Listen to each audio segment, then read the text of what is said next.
मुंशी प्रेमचंद गोदान। अध्याय 19। मिर्जा खुर्शीद का हाथा क्लब भी है, कचहरी भी, अखाड़ा भी। दिन भर जमघट लगा रहता है। मोहल्ले में अखाड़े के लिए कहीं जगह नहीं मिलती थी। मिर्जा ने एक छप्पर डलवाकर अखाड़ा बनवा दिया है। वहाँ नित्य 150 लड़िते आज उठते हैं। मिर्जा जी भी उनके साथ जोर करते हैं। मोहल्ले की पंचायतें भी यहीं होती हैं। मियाँ बीबी और सास बहू और भाई भाई के झगड़े डंडे यहीं चुकाए जाते हैं। मोहल्ले के सामाजिक जीवन का यही केंद्र है और राजनीतिक आंदोलन का भी। आए दिन सभाएं होती रहती हैं। यहीं स्वयं सेवक टिकते हैं, यहीं उनके प्रोग्राम बनते हैं, यहीं से नगर का राजनीतिक संचालन होता है। पिछले जलसे में मालती नगर कांग्रेस कमेटी की सभानेत्री चुन ली गई हैं। तब से इस स्थान की रौनक और भी बढ़ गई है। गोबर को यहाँ रहते साल भर हो गया।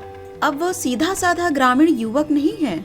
उसने बहुत कुछ दुनिया देख ली और संसार का रंग ढंग भी कुछ कुछ समझने लगा है। मोल में वह अब भी देहाती है।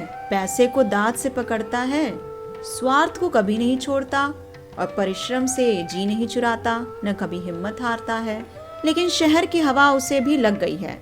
उसने पहले महीने तो केवल मजदूरी की और आधा पेट खाकर थोड़े से रुपए बचा लिए। फिर वह कचालू और मटर और दही बड़े के खोचे लगाने लगा। इधर ज्यादा लाभ देखा तो नौकरी छोड़ दी। गर्मियों में शरबत और बर्फ की दुकान भी खोल दी। लेन देन में खड़ा था, इसलिए उसकी साख जम गई। जाड़े आए तो उसने शरबत की दुकान उठा दी और गर्म चाय पिलाने लगा। अब उसकी रोजाना आमदनी 2.5-3 रुपए से कम नहीं। उसने अंग्रेजी फैशन के बाल कटवा लिए हैं, महीन धोती और पंप शू पहनता है, एक लाल ऊनी चादर खरीद ली और पान सिगरेट का शौकीन हो गया है। सभाओं में आने जाने से उसे कुछ कुछ राजनीतिक ज्ञान भी हो चला है। राष्ट्र और वर्ग का अर्थ समझने लगा है। सामाजिक रूढ़ियों की प्रतिष्ठा और लोक निंदा का भय अब उसमें बहुत कम रह गया है। आए दिन पंचायतों ने उसे निसंकोच बना दिया है। जिस बात के पीछे वो यहाँ घर से दूर मुंह छिपाए पड़ा हुआ है, उसी तरह की बल्कि उससे भी कहीं निंदास्पद बातें यहाँ नित्य हुआ करती हैं और कोई भागता नहीं। फिर वही क्यों इतना डरे और मुंह चुराए। इतने दिनों में उसने एक पैसा भी घर नहीं भेजा। वह माता पिता को रुपए पैसे के मामले में इतना चतुर नहीं समझता। वे लोग तो रुपए पाते ही आकाश में उड़ने लगेंगे। दादा को तुरंत गया करने की और अम्मा को गहने बनवाने की धुन सवार हो जाएगी। ऐसे व्यर्थ के कामों के लिए उसके पास रुपए नहीं है। अब वह छोटा मोटा महाजन है। पड़ोस के इक्के वालों, गाड़ी वालों और धोबियों को सूद पर रुपए उधार देता है। इस 10-11 महीने में ही उसने अपनी मेहनत और किफायत और पुरुषार्थ से अपना स्थान बना लिया है और अब झुनिया को यहीं लाकर रखने की बात सोच रहा है। तीसरे पहर का समय है। वह सड़क के नल पर नहाकर आया है और शाम के लिए आलू उबाल रहा है कि मिर्जा खुर्शीद आकर द्वार पर खड़े हो गए। गोबर अब उनका नौकर नहीं है, पर अदब उसी तरह करता है और उनके लिए जान देने को तैयार रहता है। द्वार पर जाकर पूछा, क्या हुक्म है सरकार? मिर्जा ने खड़े खड़े कहा, तुम्हारे पास कुछ रुपए हो तो दे दो। आज 3 दिन से बोतल खाली पड़ी हुई है। जी बहुत बेचैन हो रहा है। गोबर ने इसके पहले भी 2-3 बार मिर्जा जी को रुपए दिए थे, पर अब तक वसूल न कर सका था। तगाजा करते डरता था और मिर्जा जी रुपए देकर देना न जानते थे। उनके हाथ में रुपए टिकते ही न थे। इधर आए उधर गायब। यह तो न कह सका मैं रुपए न दूंगा या मेरे पास रुपए नहीं है। शराब की निंदा करने लगा। आप इसे छोड़ क्यों नहीं देते सरकार? क्या इसके पीने से कुछ ज्यादा फायदा होता है? मिर्जा जी ने कोठरी के अंदर खाट पर बैठते हुए कहा, तुम समझते हो मैं छोड़ना नहीं चाहता और शौक से पीता हूँ। मैं इसके बगैर जिंदा नहीं रह सकता। तुम अपने रुपए के लिए न डरो, मैं एक एक कौड़ी अदा कर दूंगा। गोबर अविचलित रहा। मैं सच कहता हूँ मालिक, मेरे पास इस समय रुपए होते तो आपसे इनकार करता। 2 रुपए भी नहीं दे सकते? इस समय तो नहीं है। मेरी अंगूठी गिरवी रख लो। गोबर का मन ललचा उठा, मगर बात कैसे बदले। बोला, यह आप क्या कहते हैं मालिक? रुपए होते तो आपको दे देता, अंगूठी की कौन बात थी? मिर्जा ने अपने स्वर में बड़ा दीन आग्रह भरकर कहा, मैं फिर तुमसे कभी न मांगूंगा गोबर। मुझसे खड़ा नहीं हुआ जा रहा है। इस शराब की बदौलत मैंने लाखों की हैसियत बिगाड़ दी और भिखारी हो गया। अब मुझे भी जिद पड़ गई है कि चाहे भीख ही मांगनी पड़े, इसे छोड़ूंगा नहीं। जब गोबर ने अब की बार इनकार किया तो मिर्जा साहब निराश होकर चले गए। शहर में उनके हजारों मिलने वाले थे, कितने ही उनकी बदौलत बन गए थे, कितनों को ही वो गाड़े समय पर मदद की थी, पर ऐसे से वह मिलना भी ना पसंद करते थे। उन्हें ऐसे हजारों लटके मालूम थे जिससे वह समय समय पर रुपए के ढेर लगा देते थे, पर पैसे की उनकी निगाह में कोई कद्र न थी। उनके हाथ में रुपए जैसे काटते थे, किसी न किसी बहाने उड़ाकर ही उनका चित्त शांत होता था। गोबर आलू छीलने लगा। साल भर के अंदर ही वो इतना काइया हो गया था और पैसा जोड़ने में इतना कुशल कि अचरज होता था। जिस कोठरी में वो रहता था वो मिर्जा साहब ने दी थी। इस कोठरी और बरामदे का किराया बड़ी आसानी से 5 रुपया मिल सकता है। गोबर लगभग साल भर से उसी में रहता है, लेकिन मिर्जा ने न कभी किराया मांगा न उसने दिया। उन्हें शायद ख्याल भी न था कि इस कोठरी को कुछ किराया भी मिल सकता है। थोड़ी देर में एक इक्के वाला रुपया मांगने आया। अलादीन नाम था, सिर घुटा हुआ, खिचड़ी दाढ़ी और काना। उसकी लड़की विदा हो रही थी। 5 रुपए की उसे बड़ी जरूरत थी। गोबर ने 1 आना रुपया सूद पर रुपए दे दिए। अलादीन ने धन्यवाद देते हुए कहा, भैया अब बाल बच्चों को बुला लो, कब तक हाथ से ठोकते रहोगे। गोबर ने शहर के खर्च का रोना रोया। थोड़ी आमदनी में गृहस्थी कैसे चलेगी।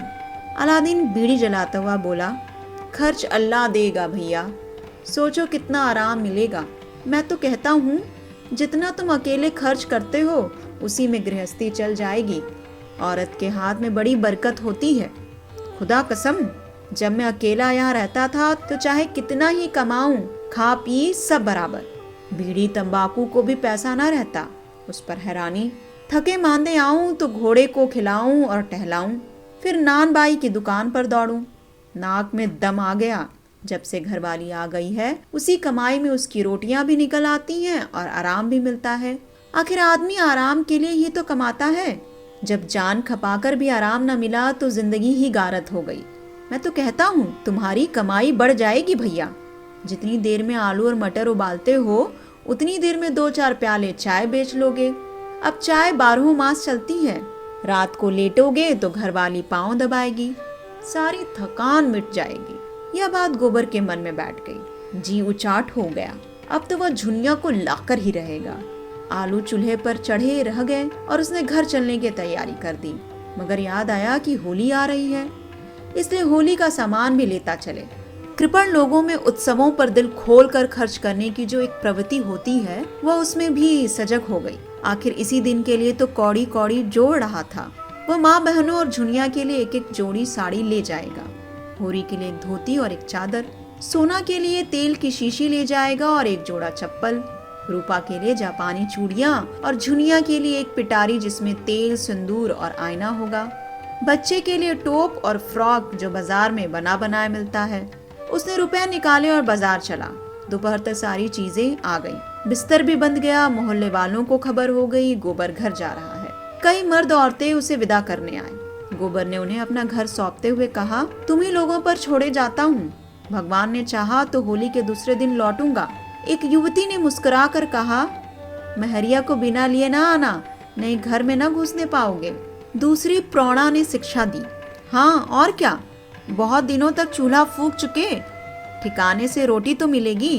गोबर ने सबको राम राम किया। हिंदू भी थे, मुसलमान भी थे, सभी में मित्र भाव था। सब एक दूसरों के दुख दर्द के साथी। रोजा रखने वाले रोजा रखते थे, एकादशी रखने वाले एकादशी। कभी कभी विनोद भाव से एक दूसरे पर छींटे भी उड़ा लेते थे। गोबर अलादीन की नमाज को उठा बैठी कहता। अलादीन पीपल के नीचे स्थापित सैकड़ों छोटे बड़े शिवलिंग को बटखरे बनाता, लेकिन सांप्रदायिक द्वेष का नाम भी न था। गोबर घर जा रहा है, सब उसे हंसी खुशी विदा करना चाहते हैं। इतने में भूरे इक्का लेकर आ गया। अभी दिन भर का धावा मार कर आया था। खबर मिली गोबर घर जा रहा है। वैसे ही इक्का इधर फेर दिया। घोड़े ने आपत्ति की, उसे कई चाबुक लगाए। गोबर ने इक्के पर सामान रखा। इक्का बढ़ा, पहुंचाने वाले गली के मोड़ तक पहुंचाने आए। तब गोबर ने सबको राम राम किया और इक्के पर बैठ गया। सड़क पर इक्का सरपट दौड़ा जा रहा था। गोबर घर जाने की खुशी में मस्त था। भूरे उसे घर पहुंचाने की खुशी में मस्त था। और घोड़ा था पानीदार। घोड़ा चला जा रहा था। बात की बात में स्टेशन आ गया। गोबर ने प्रसन्न होकर 1 रुपया कमर से निकालकर भूरे की तरफ बढ़ाकर कहा, लो घरवाली के लिए मिठाई लेते जाना। भूरे ने कृतज्ञता भरे तिरस्कार से उसकी ओर देखा। तुम मुझे गैर समझते हो भैया? एक दिन जरा इक्के पर बैठ गए तो मैं तुमसे इनाम लूंगा। जहाँ तुम्हारा पसीना गिरे वहाँ खून गिराने को तैयार हूँ। इतना छोटा दिल नहीं पाया है, और ले भी लूं तो घरवाली मुझे जिंदा छोड़ेगी। गोबर ने फिर कुछ न कहा। लज्जित होकर अपना असबाब उतारा और टिकट लेने चल दिया।